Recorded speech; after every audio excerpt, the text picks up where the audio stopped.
सभी देवी देवताओं के जन्म की कई कहानियां प्रचलित हैं और बिल्कुल इसी तरह मां काली के जन्म से जुड़ी कई कथाएं सुनाई जाती हैं। उन सभी कथाओं में से एक कहानी है जो सबसे ज्यादा प्रचलित है।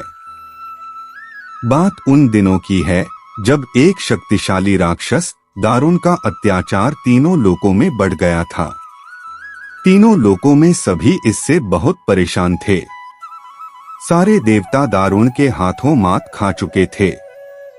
दारुण को वरदान मिला था कि उसकी मृत्यु एक स्त्री के हाथों ही हो सकती है। इस कारण सभी देवता हाथ जोड़कर ब्रह्मा जी के पास पहुंचे कि वे इसका कोई समाधान निकालें। इसके बाद ब्रह्मा जी ने एक स्त्री का रूप लिया और दारुण से युद्ध करने चले गए, लेकिन वो भी इस असुर को हरा नहीं पाए।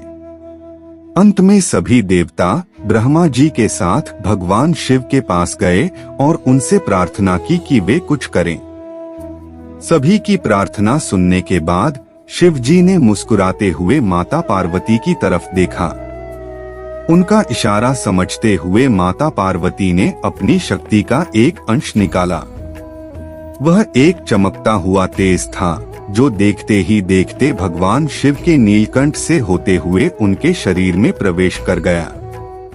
इसके बाद भगवान शिव ने अपनी तीसरी आंख खोली और तीनों लोग थरथर कांपने लगे।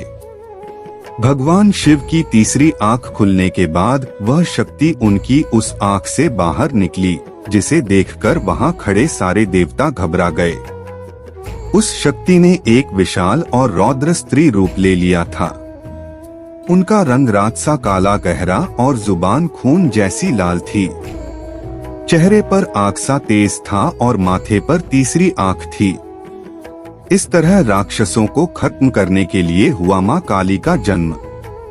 इसके बाद उन्होंने कुछ ही देर में असुर दारुण और उसकी सेना का नाश कर दिया। उन सभी दानवों को खत्म करने के बाद भी मां काली का गुस्सा शांत नहीं हो रहा था। इसके बाद उनका गुस्सा शांत करने के लिए भगवान शिव ने एक बच्चे का रूप लिया और उनके सामने आ गए। भगवान शिव को देखते ही मां काली का गुस्सा शांत हो गया और उन्होंने उस बच्चे को अपनी गोद में उठा लिया।